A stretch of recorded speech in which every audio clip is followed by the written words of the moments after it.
है वो 17 जुलाई को, अगले इतवार को जगन्नाथपुरी में और सारे विश्व में धूमधाम से मनाई जाएगी।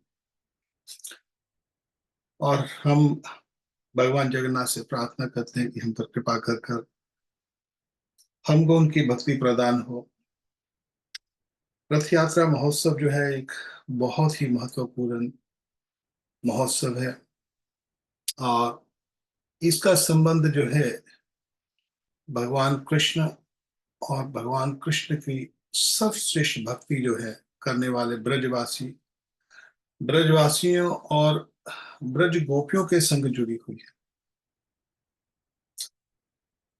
और जगन्नाथ यात्रा विशेषकर हमारे जैसे कुछ लोगों के लिए ये जो विषय है, हम इस पर चर्चा नहीं कर सकते, क्योंकि ये जो चर्चा है ये भगवान कृष्ण की जो गोपियों के संग लीला है उनके साथ संबंधित है। और ये जो भक्ति है सब श्रेष्ठ भक्ति, गोपियों का भक्त जो विषय है, गोपियों की भक्ति का विषय कोई साधारण विषय नहीं है, ये सर्वश्रेष्ठ विषय है भक्ति में।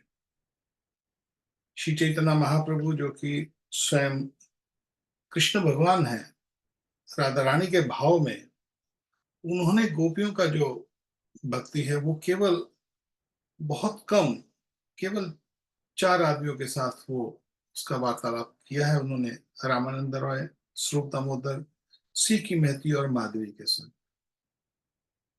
और जहां तहां जो गोपियों की भक्ति है उसके विषय में चैतन्य महाप्रभु भी चर्चा नहीं करते।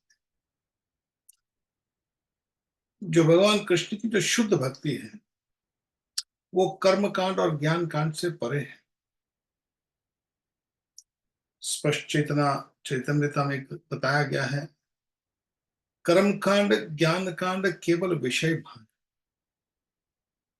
जो वेदों में कर्म कांड है या ज्ञान कांड है वो केवल जो है विष है, विष के तुल्य है वो। और भगवान की जो शुद्ध भक्ति है, अन्य शून्यम ज्ञान कर्णावृतम अन्नपूर्ण कृष्ण शिरम भक्ति उत्तम भक्ति, जिसमें कर्म और ज्ञान की बिल्कुल बदबू ना हो, उसको शुद्ध भक्ति कहा जाता है। सर्पादि विनिरुक्तम तत्परते न निर्मल ऋषि के न ऋषि के सेवन भक्ति उच्चते। उच्च भक्ति जो केवल भगवान की प्रसन्नता के लिए, कृष्ण की प्रसन्नता के लिए की जाती है। भगवान की भक्ति जो है, भगवान भक्त और भक्त के बीच में जो प्रतिक्रिया है, कोई कर्म का ज्ञान का लेन देन नहीं, जो केवल प्रेम की प्रतिक्रिया आपस में, उस प्रतिक्रिया को भक्ति कहती है। और इसके जो अलग अलग रूप हैं, शांत भाव में भगवान की भक्ति होती है, दास्य भाव में भगवान की भक्ति होती है, शुद्ध भक्ति की बात कर रहा हूं ये मैं, शांत रस में, दास रस में, साख्य रस में, वात्सल्य रस में और माधुर्य रस में, ये 5 रस हैं। पांचों रस जो हैं इसे वैकुंठ की प्राप्ति होती है। वैकुंठ में भी 5 रस विद्यमान है, 4 रस विद्यमान। मधुर्य रस जो है, मधुर्य में भी आगे स्वकीय और प्रकीय। जो द्वारका की जो भगवान की जो पत्नियां हैं वहां पर स्वाक्य रस है। नारायण के संग लक्ष्मी जी है, वो स्वाक्य रस है। और पराक्य रस सबसे श्रेष्ठ, सारे भक्ति के जितनी भी जो भी रस हैं, सब रसों से ऊपर जो है रस है वो पराक्य रस, जो गोपांगनाएं, जो ब्रज की गोपांगनाओं ने किया, ब्रज वधुओं ने किया, ब्रज की गोपियों ने किया। और ये ब्रज की जो लीला है, गोलोक एक निविष्टि अकलात्मभूत गोविंदम आदि पुरुषम तमं भजामि। भगवान को गोलोक छोड़कर आना नहीं पड़ता, भगवान तो गोलोक में नित्य लीला चल रही है भगवान की। बैकुंठ में, सब बैकुंठों से ऊपर गोलोक धाम। मगर भगवान अपने भक्तों के लिए इस संसार में भौम लीला करते हैं। इस भूमि के ऊपर जो लीला होती है उसको भौम लीला कहते हैं, वो नित्य चलती रहती है। वो कभी रुकती नहीं, प्रकट होती है, अप्रकट होती है। अप्रकट जब दिखाई नहीं देती मगर चलती रहती है वो लीला, और सब ब्रह्मांडों में चलती रहती है, एक जगह पे नहीं, केवल हमारी पृथ्वी पे नहीं, अभी कहीं और पृथ्वी किसी और ब्रह्मांड में वहां पर चल रही है। जैसे सूरज घूमता रहता है, उसी तरह भगवान की ये भूम लीलाएं जो चलती रहती हैं। भगवान की गोपियों को साधारण नहीं समझना चाहिए। आजकल देखा है सोशल मीडिया पे खूब चर्चा हो रही है लोगों की, ऐसे ये वस्तुएं सोशल मीडिया पे डिस्कस करने की नहीं है। हम ये कर रहे हैं क्योंकि इसका संबंध अभी आ, रथ यात्रा से है। पहले बात हमको ये जरूर समझना है कि जो गोपियां हैं ये कोई साधारण औरतें नहीं है। वास्तव में तो स्वर्ग में भी जो अप्सराएं होती हैं उनका भी शरीर हमारे जैसा शरीर नहीं होता। हमारा शरीर मलमूत्र का गंदा है।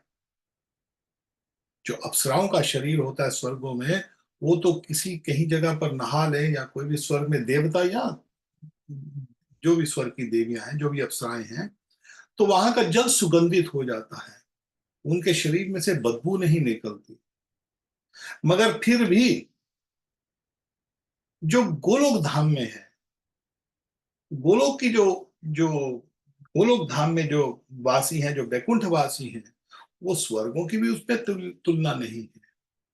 क्योंकि स्वर्गों का शरीर भी भौतिक शरीर है, मगर बैकुंठ के जो शरीर हैं, जहां पर नारायण लीला करते हैं, सीताराम जी, लक्ष्मी नारायण, वहां पर कोई भी शरीर भौतिक शरीर नहीं है, पंचभूत का शरीर नहीं है। इसीलिए भगवान को निर्गुण निराकार कहा जाता है। निराकार इसलिए कहा जाता है कि उनका आकार हमारे जैसा गंदा भौतिक ऐसा आकार नहीं है। उनका दिव्य आकार, आकार है, दिव्य आकार है। वो निराकार नहीं है, वो साकार ही है, मगर भौतिक आकार नहीं। उनको जब निर्गुण कहते हैं तो तीन गुण, जो सतोगुण, तमोगुण, रजोगुण, ये संसार के तीन गुण है, वो वहां पर विद्यमान नहीं है, इसलिए उनको निर्गुण कहा जाता है। मगर यहाँ ये नहीं है कि वहां को लीलाएं नहीं होती। अब गोपियों की जो बात आती है, गोपियां साधारण औरतें नहीं है, इस संसार जैसी तुच्छ शरीर की औरतें नहीं है, बदबूदार शरीर जैसी ऐसी औरतें नहीं है, या अप्सराएं जैसी भी वो नहीं है। अरे, जो श्रुतियां थी, अलग अलग गोपियां हैं, श्रुति रूपा गोपियां, जो वेदों में श्रुतियां हैं, उन्होंने खूब गुणगान किया ठाकुर जी का। गांव गुणगान करते करते करोड़ों करोड़ों साल तपस्या कर कर फिर वरदान मांगा, हे प्रभु हमको आप अपनी लीला में, हमको हम आए आपके। उनकी करोड़ों करोड़ों साल की तपस्या होने के बाद, उनकी श्रुतियों की, फिर आकर वो ब्रज में गोपियां बनी। उनको कहते श्रुता रूपी गोपियां। हमारे आ, जो राम जी जब यज्ञ करते थे तो स्वर्ण की सीता को तैयार करते थे। हर यज्ञ के लिए नई स्वर्ण की सीता तैयार होती थी, और उन सीता को जब यज्ञ के बाद एक जगह पे रख दिया जाता था। अब वो सब सीताएं हैं, वो यज्ञ सीता रूपी, वो सब सीताएं जो हैं रामकृष्ण ही है ना। तो फिर वो यज्ञ की जो सीताएं थी, स्वर्ण सीताएं थी, उन्होंने गोपियों का रूप लिया, उनको कहते हैं यज्ञ सीता रूप गोपियां। दंडक में जब भगवान रामचंद्र वनवास में थे, तो वहां पर करोड़ों करोड़ों साल मुनियों ने तपस्या किया। पहले पिछले जन्मों में करोड़ों करोड़ों साल तपस्या करने के बाद उनको राम भगवान के दर्शन हुए, सीता राम जी के, लक्ष्मण जी के दर्शन हुए। फिर वहां पर तपस्या करने के बाद फिर वो यहाँ पर कृष्ण के, जब जब भगवान की लीला हुई तो ब्रज में वो मुनिचरी गोपियां हुई। गोपियां बनना कोई साधारण बात है क्या? अरे, करोड़ों करोड़ों जन्मों की, करोड़ों करोड़ों सालों की तपस्या करने के बाद फिर कहाँ जाकर गोपियां बनती हैं? अयोध्यापुरी वासिनी गोपियां। अयोध्या में जब भगवान वहां पर जो, वहां पर युवाएं जो, वो भी ऋषि मुनि थे, उन्होंने तपस्या कर कर कर वो भगवान के राम की लीला में आए। अयोध्या में फिर जन्म लिया उन्होंने। अयोध्या में जन्म लेने के बाद उन्होंने लड़कियों के रूप में, औरतों के रूप में जन्म लिया वहां पर। फिर उन्होंने वहां से तपस्या किया, वहां पर इच्छा जागृत हुई, हे प्रभु हम आपकी पत्नी बने। तो फिर वो जो गोपियां बनी, उनको कहते हैं अयोध्यापुरी वासिनी गोपियां। भगवान की प्रमुख गोपियां जो संघ में आती हैं, ललिता, विशाखा, इंद्रलेखा, चित्रा, तुंग, विद्यारंग देवी, सुदेवी, चंपकलता, सब अष्ट गोपियां, उनके आगे आगे युद्ध। वो सीधा गोलोक धाम से आती है। गोलोक वासिनी गोपियां, वो अलग गोपियां हैं, वो गोलोक वास से गोपियां आती हैं। कोई गोपियां भगवान को माँ के रूप में सेवा करती हैं, भगवान के साथ लीला करती हैं, जैसे यशोदा मैया है। दूसरी गोपियां हैं, वो गोपियां हैं कृष्ण के साथ संग लीलाएं करती हैं। कृष्ण का चोरी, माखन चोरी नहीं करने आते हैं, तो वहां पर गोपियां वहां पर रोती हैं, बोले अरे मेरे कृष्ण आए नहीं, कृष्ण आए नहीं, कृष्ण के दर्शन नहीं हुए आज। और कुछ गोपियां जो है सखी रूप गोपियां, तो ये जो भाव गोपियों का है वो सबसे श्रेष्ठ है। क्योंकि इन गोपियों ने जो तपस्या किया, और प्राज्ञा भाव में सब श्रेष्ठ महाभाव जो प्राज्ञा में जो जो राधा रानी को आता है, और संग गोपियां संग जो है, वो जो भाव है गोपियों में, जो जो भगवान की भक्ति का भाव है, वो लक्ष्मी जी में भी नहीं। मेरे को श्लोक याद नहीं आ रहा संस्कृत में, वहां पर लक्ष्मी जी कहती हैं कि हे प्रभु, बैकुंठ में हमको, अपने गोलोक धाम में हमको वहां पर झाड़ू लगाने की हमको कोई सेवा दे दो। लक्ष्मी जी कहती। असंख्य लक्ष्मियां, भगवान के अलग अलग रूप, अलग अलग लक्ष्मियां, लक्ष्मी नरसिंहदेव, लक्ष्मी नारायण, सब लक्ष्मियां जो है वो पूजा करती है हमको वहां पर मिट्टी विट्टी नहीं है, परंतु वो कहती है प्रभु हमको सेवा दे दीजिए, क्योंकि जो गोपियों की भक्ति है वो बहुत उच्च भक्ति है। उनमें विरह, उनमें पीड़ा, उनमें भक्ति की जो असहनीय पीड़ा, जो बिछोड़ा है, जो भगवान से जो बिछोड़ा होता है। कभी आपने देखा होगा, कभी आपकी कोई चीज वस्तु छिन जाए, या आपका कभी किसी के साथ प्रेम हो, हाँ, किसी के संग भी प्रेम हो आपका, पति का, पत्नी का, या बच्चों के संग, या किसी का कुछ बिछोड़ा हो जाए तो कितना असहनीय होता है।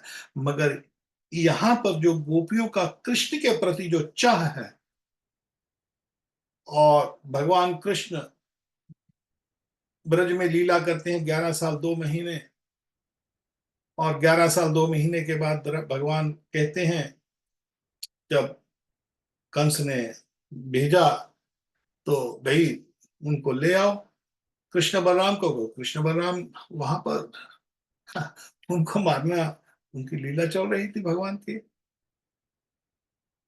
तो जब भगवान मथुरा जाने लगे, वहां पर जो विरह हुआ है गोपियों का, तो उनको कहते हैं भगवान 11 साल 2 महीने। तो भगवान कहते हैं बहुत शीघ्र आ जाऊंगा मैं। उनसे वादा कर दिया कि मैं बहुत शीघ्र आ जाऊंगा, मगर जो शीघ्र है वो 100 साल से हो गया। और भगवान तो है वो जो अपना छोड़ते थोड़ी है, कि भगवान जो है ब्रज को तो छोड़ते नहीं है, परंतु भगवान जो है ये यथा प्रस्थान में, हम जैसे भगवान की को भक्ति करता है, जैसे भगवान की शरण लेता है, तो यहाँ कहते हैं तसा में बजा में हम केवल कह देते हैं ना, कि जैसे भगवान की भक्ति करते हैं, you surrender to me, reward you, आप गीता में पढ़िए, वो बोलते हैं मैं उसका भजन करता हूं, जैसे मेरी कोई भक्ति करता है, जैसे जैसे आप शरणागति करते हो, जितनी आप शरणागति करोगे भगवान उतना ही भजेंगे आपको। और यहाँ पर जो गोपियों की भक्ति है वो अथाह विरह की, अथाह पीड़ा की भक्ति है। और भगवान है भक्त, अहम भक्त अपराधीन, और भगवान भक्त के अधीन है, भक्त के अंडर आ जाते हैं। और उनका जो बिछोड़ा था भगवान का, वो केवल जब भगवान लीला करते थे अपने ब्रज में, वृंदावन में, तो रात को गोपियां रोती थी, कब सुबह होगी, कब हमको कृष्ण के दर्शन मिलेंगे। सारी रात गोपियां रोती रहती थी। और दिन में रोती थी, दिन में भगवान गौचारण चलने जाते थे, तो गोपियां उनकी इंतजार करती थी, कब कृष्ण गौचारण करने के आएंगे। तो दिन में वो रोती रहती थी, कब आएंगे, कब आएंगे, उनके दर्शन होंगे। यहाँ तक ब्रह्मा जी को एक बार वो श्राप देती हैं, अरे ब्रह्मा जी, तुम कितने निर्दयी हो, तुम कितने कठोर हो, जब हम कृष्ण को देखते हैं तो हमारी पलकें नीचे को गिरती हैं, पलकें जब गिरती हैं तो हमको बिछोड़ा दर्द महसूस होता है, क्योंकि हमको उतने समय में भगवान के दर्शन नहीं हो रहे। अरे तुम बहुत बेदर्दी हो, बहुत, तुम में इतनी भी बुद्धि नहीं कि तुम हमारी पलकें क्यों बना दिया आपने। आप देख सकते हैं कि ऐसी भक्ति जो है भगवान की, जो विरह की भक्ति है, वो गोपियों में थी। और भगवान कृष्ण ने उद्धव को भेजा इसीलिए दिखाने के लिए, उद्धव जा। उद्धव बहुत बड़ा ज्ञानी था।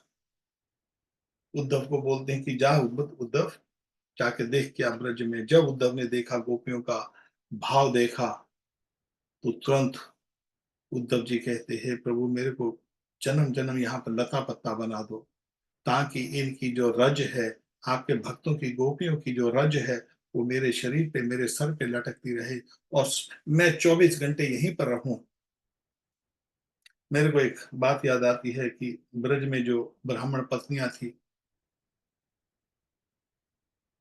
यहां तक जो गोपियों की भक्ति इतनी प्रेम पूर्वक थी, प्रेम पूर्वक उसका शब्द नहीं है यहाँ पर, कि उनका जो जो उनका भाव है कोई उसको प्रकट कर सके। ब्रज में ब्राह्मण थे, और ब्राह्मण यज्ञ पाठ रोज करते थे, नित्य नियम से। नारायण का पाठ करना, हवन यज्ञ करना, रोज नित्य नियम से ब्राह्मण की पत्नियों ने सुनती थी। अरे वहां पर एक लड़का है, कृष्ण थे ब्रज में ही, कि लड़का जो सांवला लड़का है, मोर मुकुट पहनता है, साथ में बंसी है, और वहां पर कैसे कैसे गोपियों के संग कैसे कैसे वो माखन चुराता है। तो ब्राह्मण की जितनी पत्नियां थी, आपस में वो कृष्ण की वार्तालाप करती रहती थी, क्योंकि सुन लेती थी, कोई ना कोई खबर पहुंच जाती थी उनके पास कि कृष्ण ये लीला कर रहे हैं, कृष्ण ये लीला कर रहे हैं, काम्यवन में आज ये लीला कर रहे हैं, वहां पर ये लीला किया, ये लीला। तो वो सोचती थी कि काश कृष्ण हमारे, एक बार हमको कृष्ण के दर्शन तो हो जाए। तो ब्राह्मणों की जो ब्राह्मणियां थी, वो रोज यही सोचती रहती थी, कब हमको कृष्ण के दर्शन हो गए, कब हमको कृष्ण के दर्शन हो गए। सुबह से शाम तक कृष्ण की ही बातें करती रहती थी। अब भगवान ये यथा मम प्रस्थान से जान, जैसे तुम मेरी शरण में आओगे वैसे ही मैं तुम्हारा भजन करता हूँ। भजन केवल भक्त नहीं करते, भगवान भी भजते हैं अपने भक्त को, क्योंकि यहाँ प्रेम का संबंध है ना। तो प्रेम के संबंध में भगवान भजते हैं, बोलते कहां से हम बजा में, मैं भी भजता हूं तुमको। तो उन्होंने ब्राह्मणों की इच्छा पूरी करने के लिए एक दिन क्या किया, जब वो गौचारण के लिए जाते थे भगवान, तो ये जो लीला है जरूरी है जानने के लिए। जगन्नाथ जी की बात करने से पहले थोड़ा सा हमको इस लीला के बारे में हम जानेंगे। तो हमको जगन्नाथ जी की रथ यात्रा, जगन्नाथ जी के प्रति जानने का थोड़ा सा आ, आसानी हो जाएगी। तो भगवान हर रोज गौ का चारण करने जाते थे, तो हर एक गवाले के, भगवान के पास 9 लाख गाय थी, उनके जो किस गवालों के पास 11 लाख गाय थी, वृषभानु जी के पास 11 लाख कुछ गाय थी, और अलग अलग गोपों के पास लाखों लाखों गाय थी। और जब गांव को गौचारण के लिए जाते थे तो सबकी माँ पोटली में प्रसाद पैक करके देती थी। अब भगवान को पता है एक दिन कि वहां पर ब्राह्मणियां हैं, हम हमारी सेवा करनी चाहती हैं, हमारे दर्शन करना चाहती हैं। तो भगवान ने ऐसी लीला रची कि उस दिन यशोदा मैया कृष्ण को सो देख रही है, देखते देखते देखते ही देखते भूल गई कि मेरे को कृष्ण के लिए पैक लंच भी देना है। कृष्ण की रूप माधुरी देखते देखते, उसके स्वरूप को देखते देखते आनंदित हो गए। यशोदा मैया भूल गई, अरे कृष्ण तुम जा रहे हो गौचारण के लिए।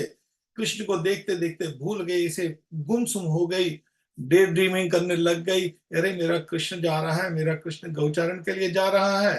तो भूल गई कि कृष्ण को खाने पीने के लिए भी साथ में देना है। वो भूली नहीं, मगर कृष्ण ने भुला दिया उसको योग माया के। अब वो तो भूली भूली, साथ में जितने भी मधुमंगल थे, सुबल थे, श्रीधाम सुदामा, सब जितने भी थे, सब जितने गवाले थे सबकी माओ को भगवान ने भुला दिया। उस दिन किसी भी जो गोप के पास खाने के लिए सामान ही नहीं आया। सब गऊओं को ले आए और किसी के पास कुछ खाने के लिए नहीं। सब आए, सब गोपियां देख रही थी, कृष्ण के बारे में सोच रही थी। उनको अपने बच्चों को ही कृष्ण दिखाई देने लगे। कृष्ण इतनी बेसुध हो गई कृष्ण की सोच में सब गोपियां, कि खाने पीने, अपने बच्चों को खाने पीने के लिए नहीं दिया। अब सब आ गए, गैया चराने के लिए जंगल में पहुंचे, और ठाकुर जी ने ऐसी लीला की। नहीं तो कोई ना कोई वन होता है, किसी वन में जाते हैं, कहीं कुछ खाने के लिए फल फ्रूट सब कुछ भगवान खूब आनंद करते हैं। मगर उस दिन भगवान ने ऐसी लीला रच दी कि ऐसी जगह पर चले गए गऊ चराने के लिए, वहां पर कोई फल नहीं है, कुछ खाने की व्यवस्था नहीं है। भूखे हैं सारे बच्चे के सब, जितने भी भगवान के बाल गोपाल सब भूखे हो। कृष्ण कृष्ण बहुत भूख लगी है, बहुत भूख लगी है। अभी तो नंदगांव वापिस जाएंगे शाम तक गैया को लेकर सबको, तो तब तक हम मर जाएंगे, बहुत भूख लगी। अब कृष्ण इच्छा पूरी करनी है ना उनकी, ब्राह्मणों की। तो कृष्ण कहते हैं वहां पर जाओ गांव में, वहां पर आप ब्राह्मण यज्ञ कर रहे हैं नारायण का, जाओ उसको मांग, बोलो को बोलो कृष्ण बुला रहे हैं। कृष्ण कहते हैं कि भूख लगी आज, कुछ भेजो सामान। अब ब्राह्मण जाते हैं वहां पर, ब्राह्मणों के अपने गोप सब जाते हैं ब्राह्मणों के पास। ब्राह्मण यज्ञ कर रहे थे। जब यज्ञ कर रहे थे तो ब्राह्मणों को देखा, खड़े हैं ब्राह्मण, गोप खड़े हैं आराम से। तो ब्राह्मण ने देखा, अरे बच्चे बच्चे आए हैं, गोप बाल आए हैं, गोपाल बाल आए हैं, भाई क्या चाहिए आपको? अरे महाराज हमको, हम कृष्ण के मित्र हैं, कृष्ण ने कहा कुछ फल फूल सामग्री भेजो। अरे ऐसे कैसे हो सकता है, अभी तो हम यज्ञ कर रहे हैं, और यज्ञ करने, जब तक यज्ञ में नारायण को भोग भोग नहीं लगता तब तक कुछ नहीं मिल सकता। तो उन्होंने प्रैक्टिकली उनको ठुकरा दिया। वापिस आते हैं, कृष्ण उन्होंने ऐसे ऐसा बोला, भगा दिया हमको। कृष्ण बोलते जाओ दोबारा उनकी पत्नियों के पास जाओ। अब उनकी पत्नियां जो है सब ब्राह्मणों के लिए सब तैयार कर रही थी, पाठ पूजा के लिए सामान सामग्री, फल फूल ये वो जितना कुछ सब सामग्री रखी हुई थी, सब खाने पीने का सामान। और जब कृष्ण वहां पर जाते हैं, अब डरते हैं बच्चे, बच्चे बोलते अरे कृष्ण वो तो ब्राह्मण पहले बैठे हैं, हम उनको क्रॉस करके जाएंगे, जब उनके नजदीक जाएंगे हमको फिर डांटेंगे वो। अरे तुम जाओ, मैं कहता हूं ना। तो इसीलिए हमको भगवान की योजना के संग चलना चाहिए। हम अपनी योजनाएं बनाते हैं जीवन में, हम ऐसा करेंगे ऐसा करेंगे ऐसा करेंगे, अरे जो योजना हमारी होती वो कभी नहीं चलती है। भगवान की योजना से, प्रभु इसी को शरणागति कहती है।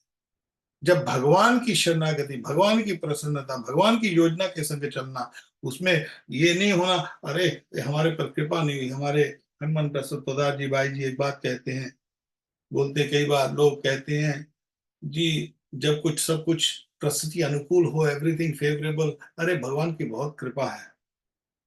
और थोड़ी सी बात, कुछ अड़चन आ जाए, संकट आ जाए, कुछ दुर्घटना हो जाए, कुछ ये हो जाए वो, अरे भगवान की हमारे पर कृपा नहीं है। तो भाई जी कहते हैं इसका अर्थ ये हुआ कि भगवान की कृपा से तुम्हारी परिस्थिति ज्यादा महत्वपूर्ण है। भगवान की कृपा जो है, जब भगवान हमको हम हमारे को भगवान का ध्यान, भगवान का हमारे को ध्यान, इसी को कृपा कहा जाता है। सुख और दुख से भगवान की कृपा को नापा नहीं जाता है। अब ब्राह्मण जो गोप गोप गोपाल सब वापिस गए। भगवान ने ऐसी लीला की कि ब्राह्मणों को बाल गोपाल दिखाई नहीं देख रहे हैं, उनके सामने से निकल गए। वहां पर ब्राह्मणी की पत्नियां खड़ी थी, और जब उन्होंने देखा गोपाल वालों को, तुरंत उनको याद आ गई, अरे ये तो ऐसा लगता है कि जैसे ये कृष्ण के कोई साथी हैं। अरे आप कौन हो? जब उन्होंने बताया हम कृष्ण के साथी हैं, मेरा नाम मधुमंगल है, मेरा नाम सुबल है, मेरा नाम श्रीधाम है।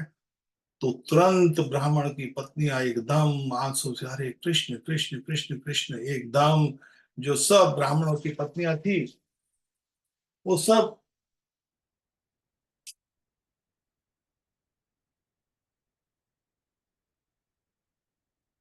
तो वो सब ब्राह्मणों की पत्नियां एकदम कृष्ण ने बुलाया, कृष्ण को भूख लगी है, हाँ भैया कृष्ण को भूख लगी है, अरे तुरंत चलो। वही थालियां जो उन्होंने यज्ञ के लिए लिए रखी थी, अपने पतियों के सामने ही वो थालियों को लेके कृष्ण की तरफ भागती हैं।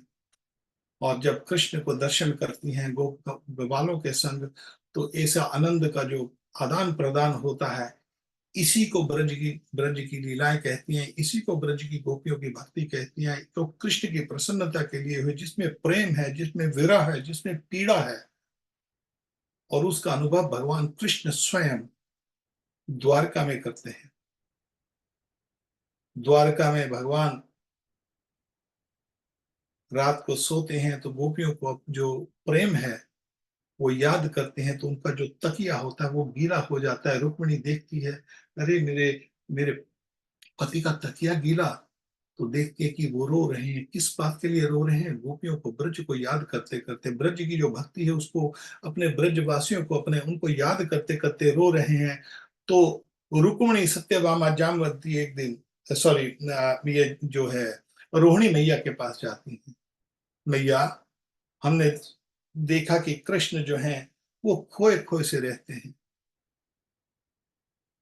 वो ऐसी क्या लीला है? आप तो ब्रज में थी कृष्ण के संग, ऐसा क्या बात है कि जो कृष्ण खोए खोए से रहते हैं, कृष्ण रात भर रोते हैं? हमको भी तो बताओ। तो वहां पर रुक्मिणी मैया कहती है, आंगन में, द्वारका के एक आंगन में बैठ जाती हैं, बोलती ऐसे करो, ये लीला जो है सबको प्रकट नहीं कर सकते, तो आप ऐसा करिए। सब औरतें बैठ गई, सब रानियां, पटरानियां सब बैठ जाती हैं द्वारका में, और सुभद्रा मैया को वेट कीपर की तरह रख देती है, तुम यहाँ पर खड़ी हो जाओ, कोई एरा गेरा नहीं आ जाए। तो वहां पर रुक्मिणी द्वारपाल की तरह, जो सुभद्रा मैया है द्वारपाल की तरह खड़ी है। तो रुक्मिणी वहां पर कृष्ण की लीलाओं का वर्णन करने की जब शुरू करती है कि इस तरह की, तो तुरंत जो सुभद्रा है उसकी आंखें बड़ी बड़ी हो जाती हैं, और एक परमानंद का वो अनुभव करती हैं। तो उसको जब वो इस तरह एक अनुभव का जो जो जो आ, भक्ति में जो कंपन, आंसू आना, अष्टसात्विक विकार जैसे आते हैं, तो सुभद्रा की जब यह दशा होती है वही ब्रज की लीलाओं को सुनकर, तो तुरंत वहां पर बलराम जी जा रहे थे, तो बलराम जी ने देखा, अरे बहन क्या हुआ तुमको, तुम ठीक तो हो? तो वो बोल नहीं सकी भाव में आकर। तो जब बोलती, तुम भी देखो सुनो, तो बलराम जी स्वयं जब अपनी उन लीलाओं को सुनते हैं रुक्मिणी के मुख से, अपनी माँ के मुख से, तो उनका भी बड़ी बड़ी आंखें हो जाती हैं, उनका भी हाल बेहाल, वही बेहोशी की तरह, वही अवस्था जो भक्तों की अवस्था होती है भगवान की भक्ति के लिए, वो उस अवस्था को अनुभव कर रहे हैं। और जब कृष्ण देखते हैं तो कृष्ण को भी वही हाल, तो कृष्ण आते हैं, अरे क्या हुआ आप दोनों को? तो उसी समय भगवान जब कृष्ण देखते हैं तो वो भी अनुभव करते हैं वही रूप जो है जगन्नाथ जी का, और बलदेव और सुभद्रा का। ये जो, सॉरी,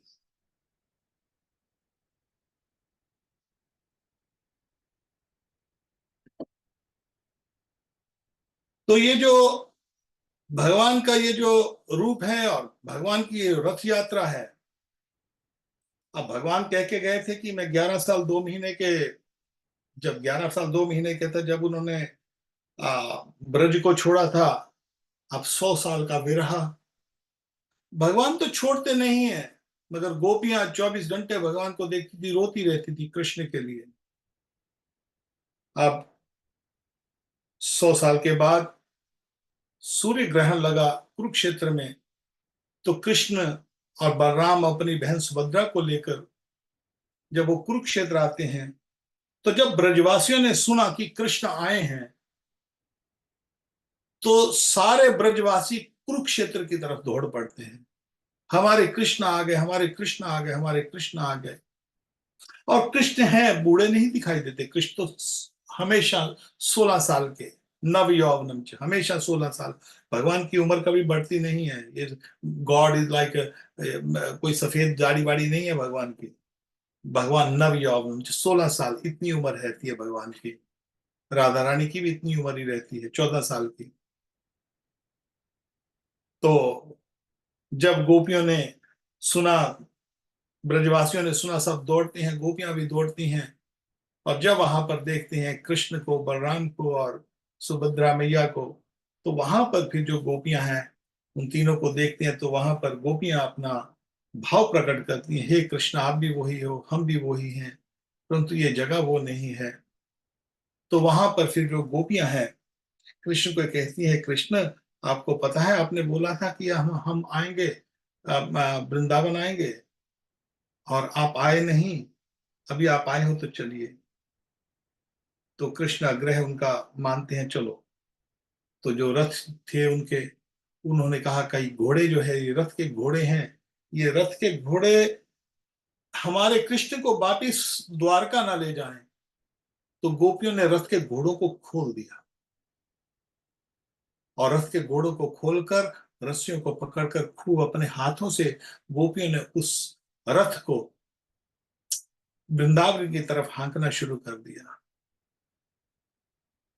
तो ये जो रथ यात्रा है भगवान जगन्नाथ जी की, ये प्रथा गोपियों ने शुरू की, और तब से आज तक वो प्रथा चलती आ रही।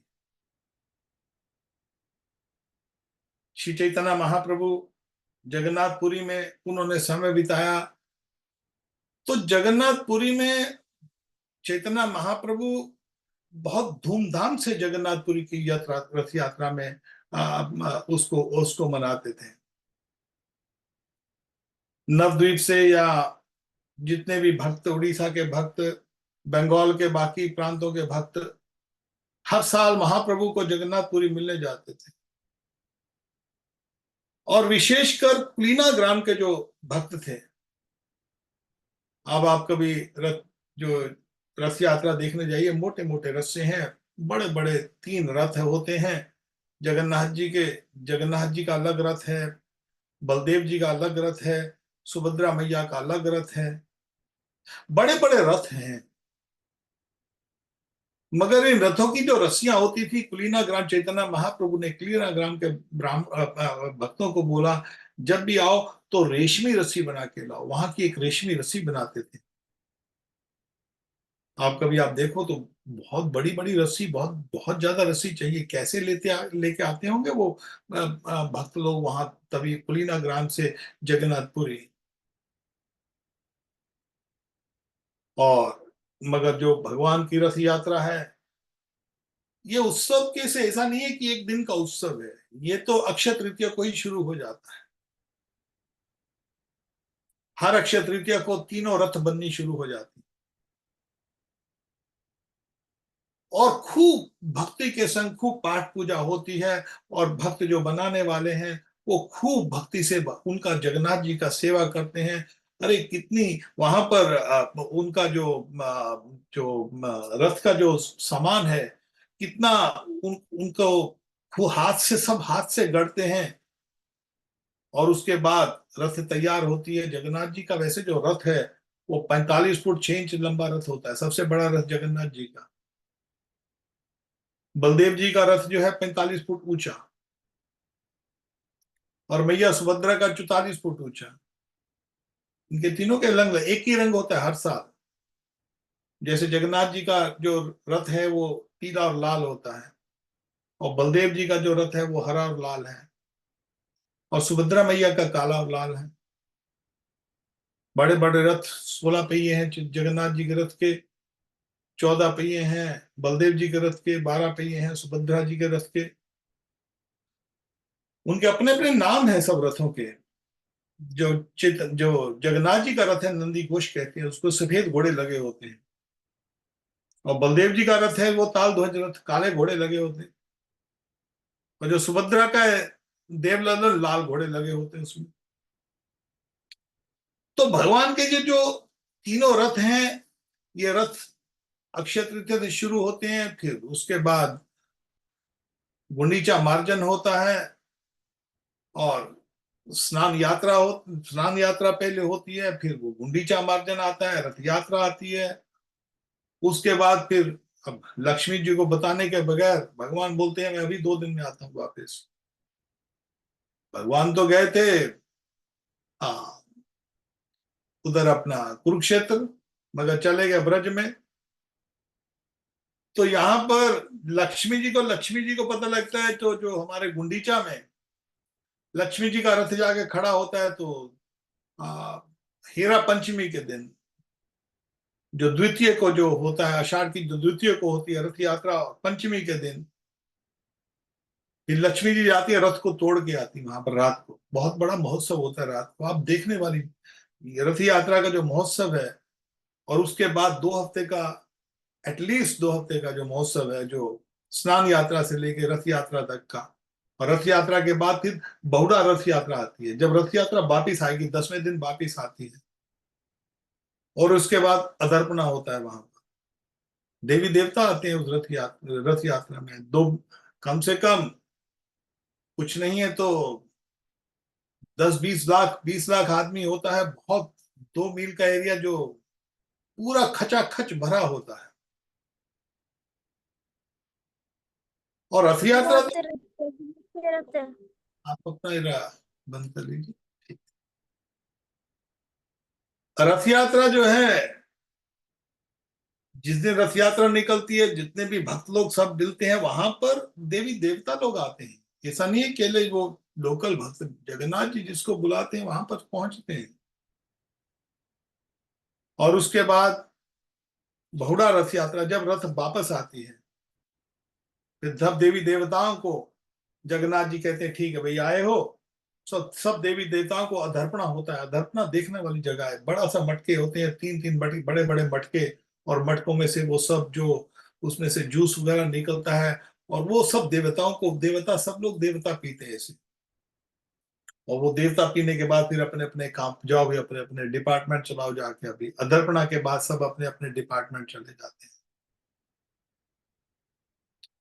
अब कोई पूछे भगवान जगन्नाथ जी कृष्ण वृंदावन में तो कृष्ण बैठते हैं, बंसी पकड़ते हैं, टेढ़ी टांग रखते हैं, टेढ़ा खड़े होते हैं, गर्दन टेढ़ी है। मगर यहाँ पर हमारे जगन्नाथ जी तो ना पैर रखे हैं, ना उन्होंने अपनी बाजुएं रखी हैं, ना कान रखे हैं, बड़ी बड़ी आंखें रखी हैं। उसकी बहुत बड़ी लीला है उसके अंदर। महाराज इंद्रदुम्न को सपने में आके एक बार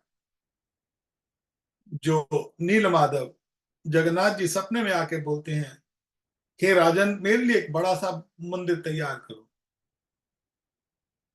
अब महाराज इंद्रदुम्न ने आदेश सुना, ठीक है प्रभु। तुरंत उन्होंने, महाराज इंद्रदुम्न ने जगन्नाथ जी का मंदिर तैयार करवाना शुरू कर दिया।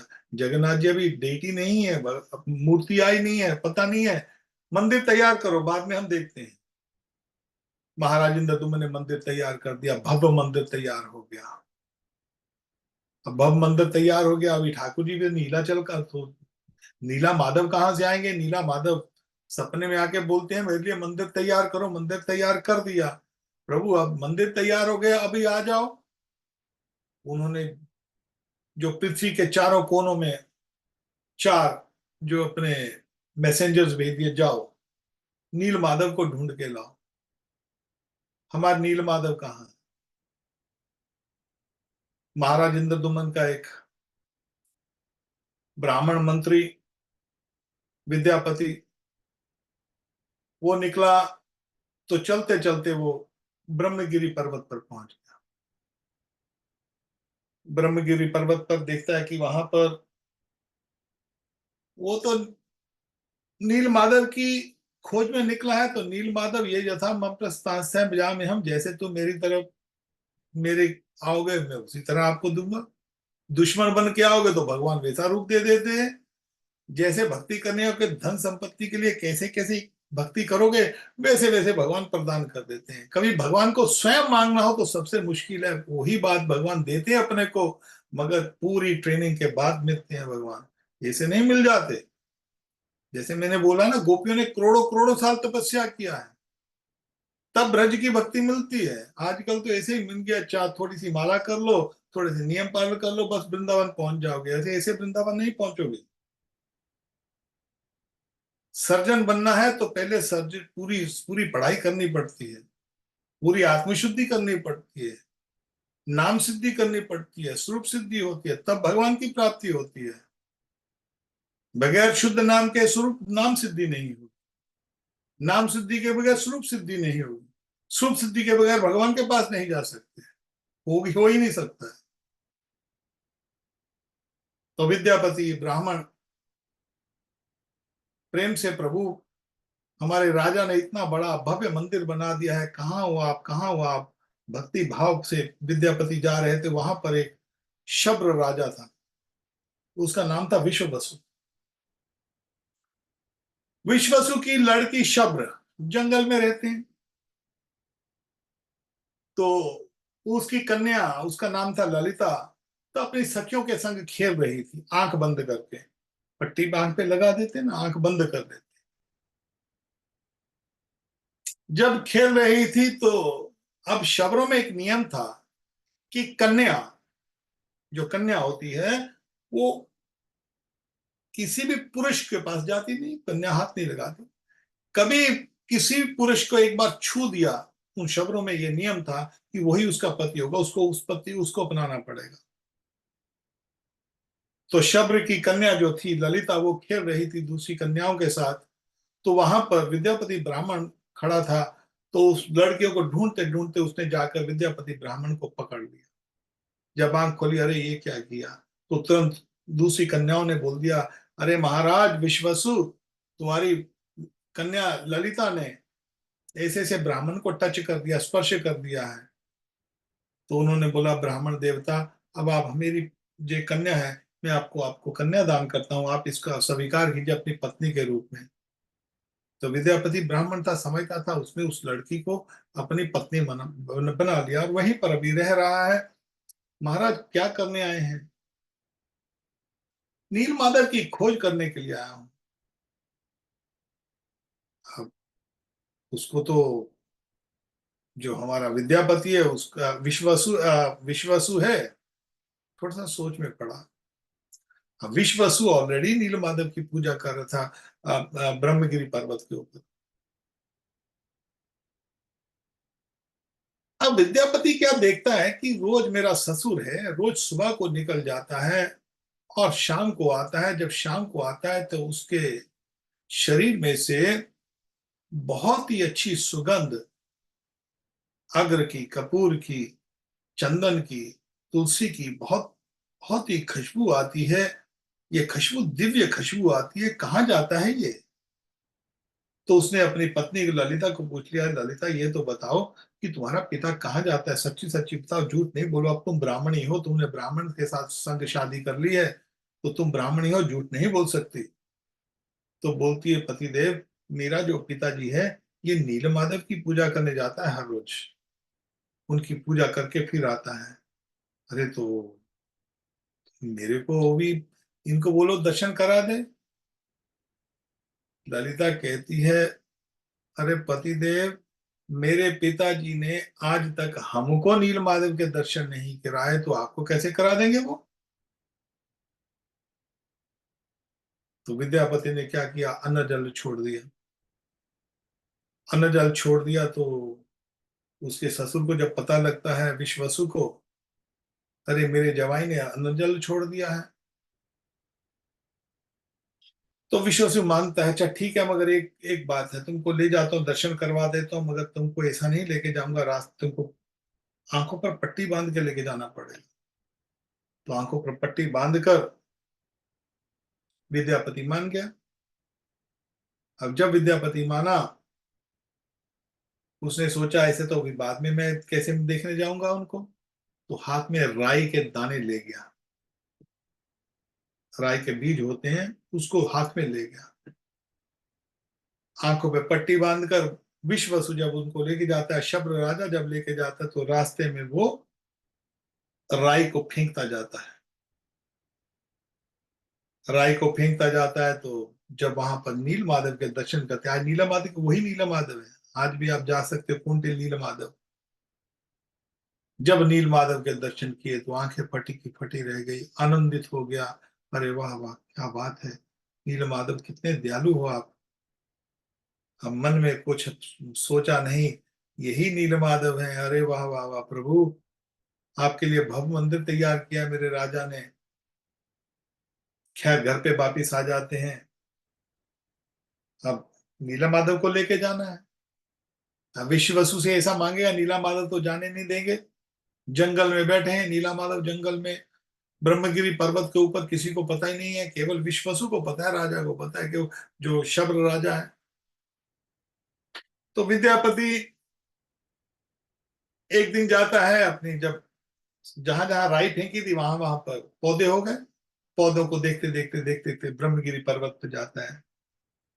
तो जब जाता है तो वहां पर क्या देखता है, नीला माधव भगवान के साथ छल नहीं कर सकते हम लोग। तो यहाँ पर मन में तो छल था, ठीक है भगवान के लिए, मगर छल तो था ना भगवान में। तो जब यहाँ पर देखता है नील माधव, वहां पर नीला माधव गायब है, नीला माधव दिखाई नहीं देते। कई लोग बोलते हैं कि जी जो विश्वसु राजा था वो नीला माधव को उठा के ले गया था। अरे ऐसा नहीं हुआ था, नीला माधव कहीं नहीं कभी भी गए। नीला माधव पहले भी थे और वो नीला माधव वहीं पर रहे, मगर उसको दिखाई नहीं दे रहे थे। तो वो कहाँ गए नीला माधव, कहाँ गए नीला माधव। तब नीला माधव ने आकाशवाणी हुई, विद्यापति ब्राह्मण, जो महानदी है उसमें से मैं तुमको 3 लट्ठे प्राप्त होंगे, 3 बड़े बड़े लकड़ी के लट्ठे प्राप्त होंगे, उनमें से तुम मेरा रूप घटना बस। क्योंकि यहां से मैं नहीं जाऊंगा, यहां तो मैं विश्वसु का भक्त हूं, उसके साथ ही उसके साथ जुड़ा हुआ हूं मैं। हम भक्त पराधीन हो, मैं तो उसके अधीन हूं। तो नीला माधव ने अपनी जगह नहीं छोड़ी, नीला माधव वहीं पर है। आकाशवाणी हुई तो विद्यापति ब्राह्मण नीचे आता है, स्नान वनान करता है महानदी। और स्नान करने के बाद फिर वो एक चक्रतीर्थ जगह है महानदी में, वहां पर 3 लट्ठे उनको प्राप्त होते हैं। बड़े बड़े लकड़ी के नीम के लट्ठे 3 प्राप्त होते हैं। अब ये 3 लट्ठे जो प्राप्त होते हैं, ये साधारण लट्ठे नहीं है कि ऐसे वहां से कोई नदी में जैसे लकड़ियां बह के आ जाती हैं, वो साधारण लकड़ियां ना।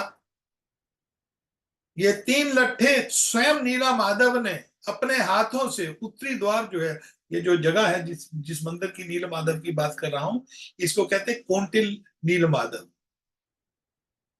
1-2 घंटे का रास्ता है जगन्नाथपुरी से।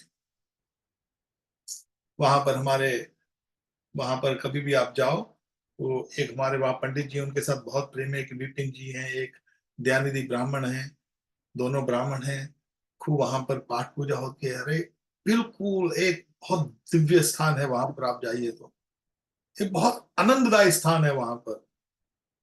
और भगवान नील माधव जो है वही नीला माधव, वो नीला माधव पहले भी जिस शब्द की नीला माधव ने विश्व वसु ने पूजा की, वही नीला माधव है।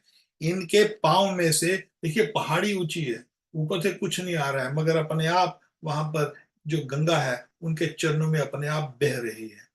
एक एक वहां पर जो जो बूंद होती पानी की, गंगा की, निकलती जा रही, निकलती जा रही। आप वहां पर गंगा जी मिलती हैं। एक जगह पर भगवान की 2 पत्नियां हैं, एक जगह एक साइड पर लक्ष्मी जी हैं, एक साइड पर सरस्वती मैया है। खैर फिर जब ये विद्यापति आता है और चक्र तीर्थ पर जो महानदी है वहां से 3 लट्ठे प्राप्त होते हैं। महाराज इंद्रदुमन को कहते हैं, महाराज ऐसी ऐसी घटना हुई है और हमको नील माधव के वहां पर दर्शन, नील माधव वहां पर हैं मगर दर्शन नहीं है। उनका आदेश ये है कि ये जो 3 लट्ठे हैं, इनसे आप भगवान को प्रकट कीजिए। तो उन्होंने वो लट्ठे लिए और गुंडीचा जो बगीचा है, गुंडीचा महल, जो गुंडीचा जो जगह है, आप वृंदावन जाइए वहां पर, सॉरी जगन्नाथपुरी जाइए, तो वहां पर पहले जो बाट मंगला है, बाट मंगला देवी, देवी का मंदिर है बाट मंगला। बाट मंगला ही रास्ता दिखाती है जगन्नाथपुरी का, जगन्नाथ जी का। विद्यापति ने बाटमंगला की पूजा की पहले, हे मैया मेरे को रास्ता दिखाओ। हे मैया कैसे मैं जो है वो जो नील माधव को, जगन्नाथ जी को हम प्राप्त कर सके। तो हमारी एक आपसे सबसे निवेदन है, जब भी आप जाओ, कौंटिल नील माधव जाओ, तो सीढ़ियां चढ़ने से पहले बाट मंगला मैया का दर्शन है, पहले बाट मंगला मैया का आशीर्वाद लेना चाहिए, फिर यात्रा करनी चाहिए। और जब आप जगन्नाथपुरी जाइए, सबसे पहले जगन्नाथपुरी में जब एंटर करते हैं, तो जगन्नाथपुरी में सबसे पहले जाते ही पहले बाट मंगला के दर्शन करने चाहिए। बाट मंगला के दर्शन करने के बाद वहां पर 18 नाला जो है चैतन्य महाप्रभु के समय का, वो जो वहां पर एक एक पुल बना हुआ है, और उसके बाद फिर हम सिंह द्वार की तरफ चलते हैं। तो यहाँ पर अब 3 लट्ठे प्राप्त हुए लकड़ी के, और उन 3 लट्ठों को महाराज ने गुंडीचा में भेज दिया। और गुंडीचा में वहां पर जो कपिल संहिता है, वो कहते हैं कि स्वयं भगवान फिर एक ब्राह्मण का रूप लेके आते हैं। मगर हमारे चैतन्य महाप्रभु के फॉलोअर्स में, चैतन्य महाप्रभु की लाइन में ये कहते हैं कि विश्वकर्मा जो है, विश्वकर्मा आता है, ब्राह्मण का रूप लेके आता है, और वो कहता है महाराज मैं भगवान को घटता हूं, तो आप चिंता मत कीजिए। अब भगवान को घटने लगे तो जो भी जो भी छेनी लगाते थे वो टूट जाती थी, बड़े से बढ़िया लोहे की छेनी लगाते थे, टूट जाती, लकड़ी के ऊपर टूट जाती थी। तो फिर विश्वकर्मा जी आते हैं और वो कहते हैं ब्राह्मण के रूप में आप चिंता मत कीजिए, मैं नील माधव को बनाता हूं, मगर एक बात है कि आप अंदर नहीं आना, बिल्कुल भी झांकना नहीं, बिल्कुल भी। और जब भगवान तैयार हो जाएंगे तो मैं दरवाजा खोल दूंगा। महाराज जो इंद्रदुमन थे बोले ठीक है। ब्राह्मण अंदर जाता है, आवाज सुनाई देती है हथौड़े की, छेनी की, वहां पर भगवान को घट रहे हैं।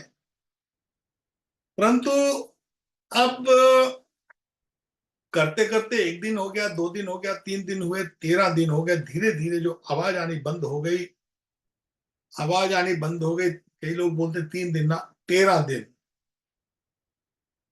13 दिन के बाद जब देखते हैं कि महाराज इंद्र तुमन देखती कि अंदर से बिल्कुल ही आवाज नहीं आ रही, क्या बात हुई है, ब्राह्मण मर तो नहीं गया अंदर? 13 दिन से ना अंदर कोई खाना गया है खाने के लिए, ना कुछ किया है। अरे ब्राह्मण भूख प्यास से मर गया तो हमको ब्राह्मण हत्या लग जाएगी। अब ब्राह्मण हत्या के डर से उसने क्या किया, दरवाजा खोल दिया। और दरवाजा खोला तो ब्राह्मण ने कहा था कि कभी दरवाजा खोल देगा तो मैं तुरंत गायब हो जाऊंगा। जब दरवाजा खोला तो ब्राह्मण एकदम गायब हो गया। तो वहां पर क्या देखता है, वहां पर एक जगन्नाथ बलदेव सुभद्रा, तीनों के ना भी हाथ है ना पैर है, कुछ बना नहीं है, इतना बड़ा कान भी नहीं है। अरे ये क्या हो गया? तो इंद्रदुमन जो महाराज था वो बहुत बेचारा हैरान परेशान हो गया, अरे मैंने बहुत बड़ा अपराध कर दिया। तो भगवान ने आकाशवाणी हुई, अरे ना, तूने कुछ अपराध नहीं किया, मैं यही रूप में आना चाहता था। ये जो रूप है मेरा जगन्नाथ, और ये मेरी बहन सुभद्रा, और ये मेरा भाई बलदेव, ये जगन्नाथ बलदेव सुभद्रा जो है, ये उस भाव में 2 कहानियां हैं इसकी। एक में कहते हैं कि आनंद का भाव, गोपियों के आनंद के भाव में जैसे आदमी अपने आप को सुकड़ लेता है, एक ऐसा भाव है। और एक वहां पर उड़ीसा में एक और बात बताते हैं कि यहाँ पर राम को बाली का यहाँ पर श्राप था। भगवान ने ये रूप जानबूझ के 2 कारण लिया।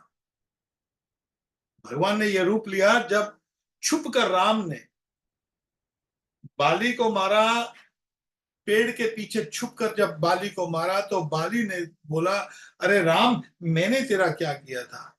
क्योंकि बाली के पास वरदान था, बाली के सामने जो भी आता था उसका जो शक्ति थी, आदि शक्ति, बाली खींच लेता था। अब बाली ने तो राम को कुछ किया नहीं था कभी भी, मगर अपने मित्र की, सुग्रीव की के कारण राम ने छुप कर उनको मारा। तो राम ने जब छुप कर मारा, क्योंकि बाली ने बोला, अरे बाली, राम, तूने ऐसा क्यों मेरे को मारा? मैंने तो कोई अपराध नहीं किया था आपको, मैंने तो कुछ आपको कहा नहीं था। अरे जिन पांव से तुम चल के आओ तुम्हारे पांव ना रहे, जिन हाथों से तुमने मेरे को मारा तो वो तुम्हारे हाथ ना रहे, जिस कानों से तूने मेरी चित्कार सुनी थी वो तुम्हारे कान ना रहे। और ये जो पलकें हैं तुम्हारी वो ना रहें। तो उन्होंने वो श्राप दे दिया। इस रूप का बाली का श्राप चल रहा था। और वही बाली वास्तव में, वही बाली जो है, भगवान कृष्ण जब अपनी लीला खत्म करते हैं, शिकारी बनते हैं, जरा शिकारी था, उसी ने बाण मारा था भगवान कृष्ण के पांव में। तभी ये वही उनका जो ये आदान प्रदान था। मगर जब बाली को पता लगता है, अरे ये तो अरे प्रभु, मैंने, मेरे मुख से ये क्या निकल गया, आपको श्राप निकल गया। अरे मैं कितना भाग्यवान हूं कि आपके हाथों से मेरी मृत्यु हो रही है और आपने मेरे मुंह से अपने आप को श्राप दिलवा लिया। तो राम जी कहते हैं, ना ना बाली, यही तो मेरी योजना थी। मैं ये रूप ही चाहता था। मैं ऐसा रूप चाहता था कि इस रूप से केवल देखने मात्र से, जो कली काल में मैं दारू के रूप में, जो लकड़ी के रूप में, मैं इस रूप में आऊंगा और अपने भक्तों का वहां पर उद्धार करूंगा। और भगवान जो राम है, उन्होंने ये रूप लेना था। ऊपर से कृष्ण के जो जो गोपियों के भाव में ये रूप, जगन्नाथ बलदेव सुभद्रा ने ये रूप लिया। और इस रूप में भगवान सबको अपनी आंखों से, बड़ी बड़ी आंखों से, और सबका उद्धार करते हैं। किसी को देखते, कोई किसी का पाप, किसी का ताप, किसी को कुछ नहीं देखते। केवल और केवल एक ही बात, क्योंकि ये नंद नंद कृष्ण ही तो है ना। जगन्नाथ जी जो हैं वो और कोई नहीं, केवल नंद नंदन कृष्ण है। गोपियों के भाव में 24 घंटे आनंदित रहते हैं। और जब आनंदित रहते हैं तो अपने भक्तों को आनंद देते हैं। तो सबसे बढ़िया चीज मांगने वाली जो जगन्नाथ जी से है, वो केवल कुछ धन संपत्ति, ये वो वैभव, ये नहीं। केवल, हे कृष्ण, हमको ब्रज की गोपियों की भक्ति प्रदान करो आप। हे जगन्नाथ, हमको आप अपने शरणों में, जगन्नाथ जो ब्रज की भक्ति है, वो हमको, वो गोपियों की भक्ति आप प्रदान कीजिए। इसलिए चैतन्य महाप्रभु ने, ब्रज में और जगन्नाथपुरी में कोई अंतर नहीं है।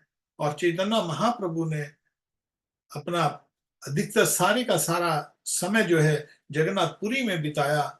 और जहां तक वो जब 4 महीने वो श्री रंगनाथ जी में गए, रंगनाथ जी की जो जो विग्रह है, रंगनाथ जी की विग्रह सतयुग से चलती आ रही है। रंगनाथ जी जो ऐसे ही नहीं है। रंगनाथ जी जो जो जो जो मनु है, मनु के समय से वो रंगनाथ जी चलते आ रहे हैं, इक्ष्वाकु वंश में चलते आ रहे हैं। दशरथ महाराज ने उनकी पूजा किया, उनके पूर्वजों ने उनकी पूजा की। और वही राम जी ने उस रंगनाथ जी को वो उनको भविष्य को दे दिए। और भविष्य के ही जो रंगनाथ जी, जो रंगनाथ श्री रंगनाथ जी में है, और चैतन्य महाप्रभु वहां पर जाते हैं। रंगनाथ जी की इतनी बड़ी विग्रह है, मगर वो अपने जगन्नाथ को हा जगन्नाथ, हा जगन्नाथ, हा जगन्नाथ कर कर वहां पर 4 महीने रहते हैं। तो अपने हाथों से चैतन्य महाप्रभु जगन्नाथ, बलदेव और सुभद्रा की एक मूर्ति बनाकर उनकी पूजा करते हैं। तो श्री चैतन्य महाप्रभु का ऐसे, जगन्नाथ और चैतन्य महाप्रभु में कोई भेद नहीं है, मगर सिखाने के लिए वो इतने जगन्नाथ जी के संग पूजा करते हैं। और जगन्नाथ का जो महाप्रसाद है, उसके लिए देवी पार्वती ने 10,000 देवताओं के साल, हमारे साल नहीं, हमारा जो एक साल है वो देवताओं का एक दिन होता है। 6 महीने दिन, 6 महीने रात, 24 घंटे जो देवताओं के, जो मनुष्य का एक साल। मगर जब नारद जी ने, भगवान रुक्मिणी ने एक बार नारद जी को जब उनकी प्लेट में से जो उनका भोग प्रसाद दे दिया, तो नारद जी इतने आनंदित हुए। और ब्रह्मा जी ने जब देखा तो वो नृत्य कर रहे हैं, कृष्ण कृष्ण कृष्ण कृष्ण नाम लेकर नृत्य कर रहे हैं। ब्रह्मा जी ने पूछा, ब्रह्मा जी कहते हैं, बेटा क्या क्या हुआ, क्या खा लिया आपने, तेरे को क्या हो गया। अरे पिताजी, मेरे को तो ऐसा ऐसा आज भगवान द्वारकाधीश जी का प्रसाद मिला, उनकी प्लेट में से रुक्मिणी मैया ने दिया। क्योंकि भगवान ने बोला हुआ था, मेरी प्लेट में से डायरेक्ट किसी को मत देना। अब नारद जी की एक दिन इच्छा हुई तो भगवान ने जानबूझ के अपना मुंह उधर को कर लिया, ताकि रुक्मिणी चोरी करके दे दे मेरी प्लेट में से। भगवान ने उधर को मुंह किया, रुक्मिणी ने चोरी करके नारद जी को दिया। नारद जी ने खाया, आनंद से कृष्ण कृष्ण करने लग गए। ब्रह्मा जी ने देखा कुछ है नहीं पिताजी, थोड़ा बहुत है, जूठा, वही लिया, मुंह में डाला, वो भी कृष्ण कृष्ण करने लग गए। और शंकर जी ने देखा, शंकर जी कहते, अरे तुमको क्या हो गया दोनों को। तो उन्होंने, भैया शंकर जी ऐसे ऐसे बात है, महाप्रसाद का प्रभाव है। अरे कुछ है ना, हाँ शायद ये नाक में थोड़ा सा लगा हुआ है।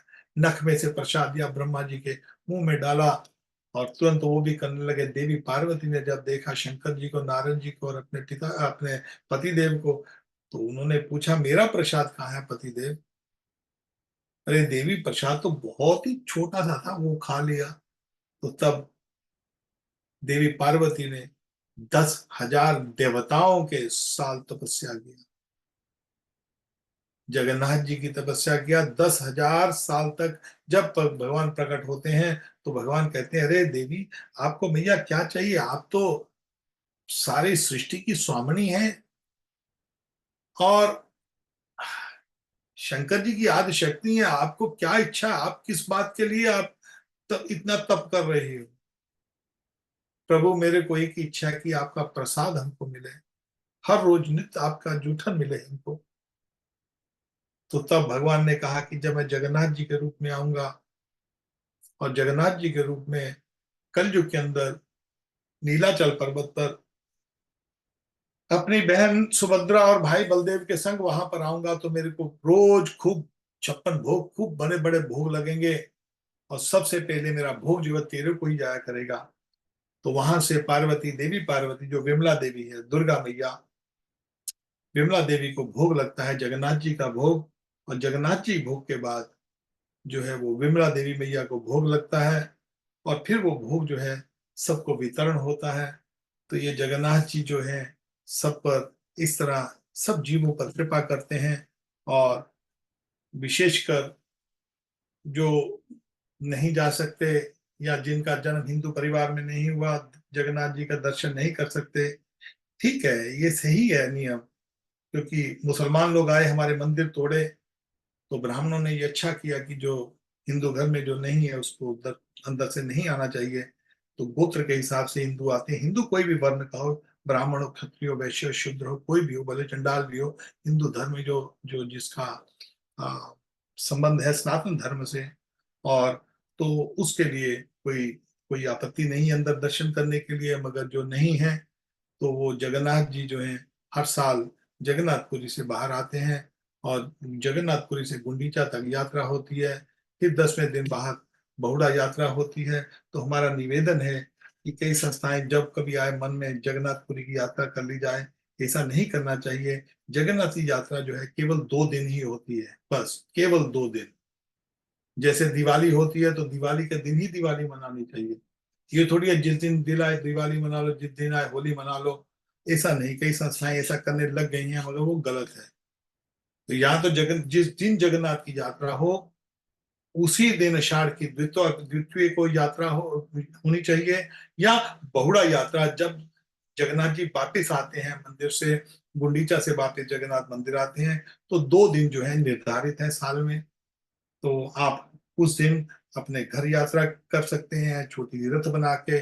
नहीं, आजकल सोशल मीडिया है, आप सब लोग 17 तारीख को जो है, ये जो सॉरी में ये जो 7 तारीख को, जुलाई को, इतवार को, अगले इतवार को, तो रखना जगन्नाथ जी की आप खूब रथ यात्रा मनाइए, इसके दर्शन कीजिए। कभी आप हिंदुस्तान में, इंडिया में रह रहे हैं तो कभी आपको भाग्य मिलता है तो टिकट पकड़िए और वहां पर पहुंच जाइए। और आप बोलेंगे टिकट आप नहीं ले सकते, जगन्नाथ जी को बोलिए हे प्रभु आप हमको दर्शनों के लिए बुला लीजिए, टिकट लेके जा नहीं सकते। तो सबसे बढ़िया टिकट है जगन्नाथ जी से प्रार्थना करके। तो कभी आप नहीं जा सकते फिजिकली तो भाव में आप जाइए, मन में जगन्नाथ जी का स्मरण कीजिए। और रथ यात्रा के दिन बहुत आनंदित दिन है। तो यहाँ पर किसी का कोई प्रश्न है तो जय जगन्नाथ, जगन्नाथ बलदेव सुभद्रा मैया की जय, जगन्नाथ रथ यात्रा की जय, राधे श्याम, जय जगन्नाथ। किसी का कोई प्रश्न है तो मैं ले सकता हूँ, आप अपना हाथ उठा लीजिए। किसी बात का कोई प्रश्न?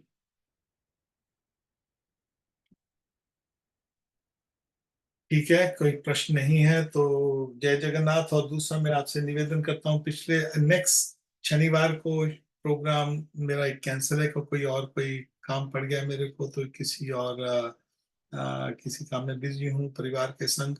तो हम एक हफ्ते की नेक्स्ट शनिवार को हमारी प्रोग्राम की छुट्टी होगी। उसके बाद हम सीधा डायरेक्ट भागवत के ऊपर वापस चले जाएंगे। और फिर कभी, और वहां पर और भी जगन्नाथपुरी में और भी बहुत स्थलियां हैं। कभी बात चाहे तो मैं उसके विषय में, अलग अलग स्थलियां हैं, उसके विषय में फिर कभी चर्चा कर सकते हैं कि और कौन कौन से मंदिर हैं जगन्नाथपुरी में। तो मगर हमारा निवेदन है, आप जीवन में जिस किसी को भी अवसर मिले जगन्नाथपुरी जरूर जाइए, और आपको भगवान कृष्ण जगन्नाथ जी की आप पर बहुत कृपा होगी।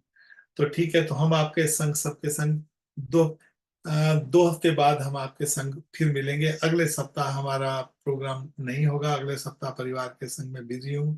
तो उसके अगले सप्ताह हम फिर वापिस भागवत की चर्चा करेंगे। निताई गौर, राधे श्याम, जय प्रभुपाद, जय जगन्नाथ, जय बलदेव, जय सुभद्रा। निताई